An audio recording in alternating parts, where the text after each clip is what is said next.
Yo, Mr. Kellogg's, yo, Dr. Pond, yo, Kialis, it's gonna be a lot, yo, Pablo, I got tips.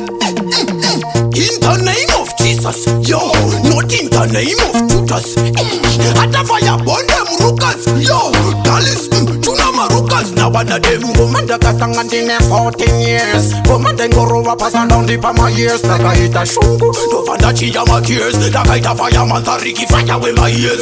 One of got tongue under the 15 years. To find that got tongue, Guzonia, so set up years. 16 years, 18 years, 19 years, 20 years. To find that got tongue, have a tembe. Ah, tanga tanya upekwe shengwe. Ah, ndanga ndisina kulenga lenga ndaitaumruka fan kachirenga renga boy. Ubabaloshwa Chase Marapini. Yeshini ya mafishongo ufata kanyongolongo mobona ini.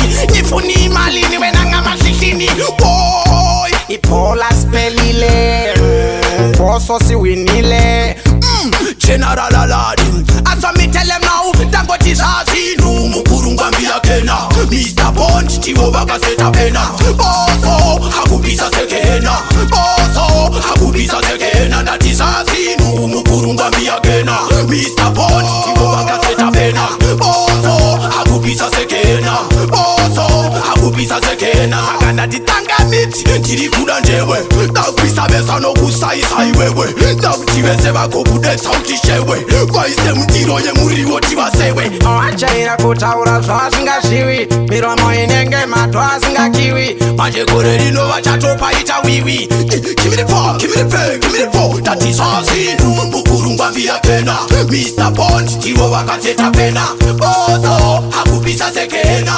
Boso, hakubisa sekena That is Azinu Mukuru ngambia kena Mr. Bond, tiwo wakaseta pena Boso, hakubisa sekena Boso, hakubisa sekena Woman that got tongue in 14 years. Woman then go over, pass down the palm years. The guy hit a shungu, to find that she my tears. The guy the fireman, the Ricky fire with my ears. One got tongue under the 15 years. To find that got tongue, Guzonia, so set up years. 16 years, 18 years, 19 years, 20 years. To find that got tongue, have a tembe.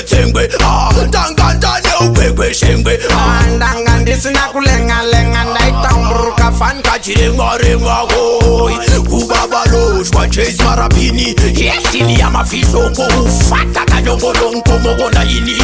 Nifuni imali niwe nanga mashishini boy. Ipola spelile Boso si winile General Aladdin. As I me tell them now, Dangote is Bismillah Rahman Rahim Kaliba Taiba la ilaha wa la ilaha Rasulullah sallallahu Muhammad wa la ilaha salama ala